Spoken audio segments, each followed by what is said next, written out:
नमस्कार दोस्तों, मैं सिद्धार्थ आप सभी का बहुत बहुत स्वागत करता हूं।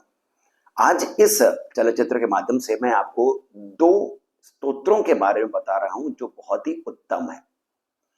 वैसे भगवान नरसिंह के मंत्रों के बारे में कहा जाता है कि ये बहुत उग्र होते हैं, तीव्रता से कार्य भी इसी कारण करते हैं।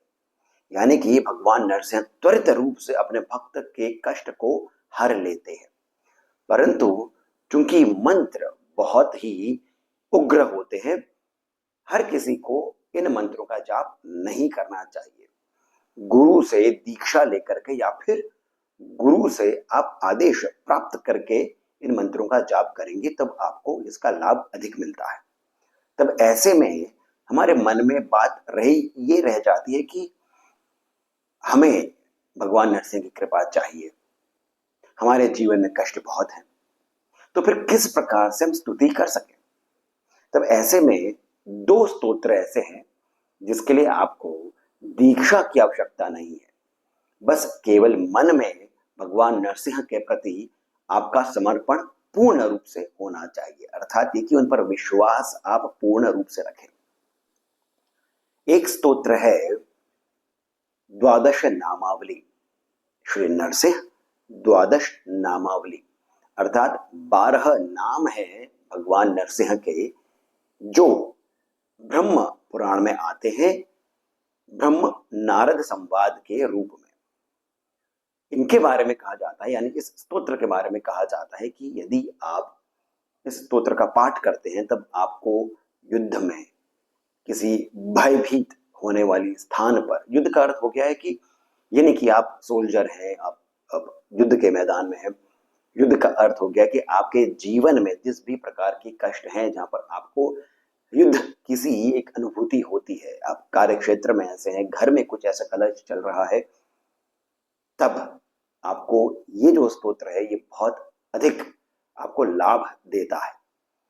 1000 बार यदि आप इन 12 नामों का जाप कर लेते हैं तब आपकी सभी इच्छाएं भी पूर्ण होंगी। पर ध्यान रखिएगा, जब भी हम इस प्रकार का कोई एक संकल्प ले लेते हैं या फिर करने का हम कुछ मन में ठान भी लेते हैं, तब पूर्ण रूप से बहुत सी शक्तियां आपको रोकने के लिए आ जाती हैं। ये आपका टेस्ट भी होता है, आपकी संकल्प पर आपका कितना दृढ़ निश्चय है इसका आपको एक भान भी हो जाता है। तो जो पात्र होता है उस तक कृपा पहुंच ही जाती है।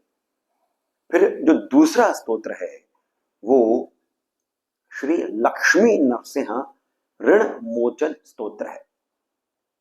ये स्तोत्र इतना अद्भुत है कि आपके जीवन में जिस भी प्रकार की आर्थिक समस्या आ रही हो और कर्म के बंधनों से बंध करके आप ऋण की स्थिति तक आ गए हैं, अर्थात ये कि जितने भी आपके कार्मिक डेट हैं वो या फिर आर्थिक रूप से आपको आपके ऊपर ऋण है, ऋण नहीं भी हो परंतु आर्थिक तंगी चल रही है, तब इस स्तोत्र का पाठ आपको अवश्य करना चाहिए। इस स्तोत्र के लिए भी आपको दीक्षा की आवश्यकता नहीं है, पर इसे याद करके यदि आप पाठ करेंगे तब इसका लाभ आपको अधिक मिलता है, यानी कि त्वरित रूप से लाभ मिलता है। याद करके यदि आप पाठ करें तो, नहीं भी याद कर पा रहे हैं परंतु कोई विशेष तिथि आ रही है, सुंदर सी कोई तिथि आ रही है, आप इसका पाठ तो आरंभ कर ही दीजिए, फिर धीरे धीरे करके आप इसे याद भी कर लीजिएगा। परंतु ये दोनों जो स्तोत्र हैं ये बहुत सुंदर हैं, बहुत उत्तम है और कार्य भी उसी प्रकार से करते हैं जिस प्रकार से भगवान नरसिंह के बाकी के मंत्र करते हैं। तो आशा करता हूं कि आपको ये छोटी सी जानकारी सुंदर लगी होगी, लाभप्रद लगी होगी।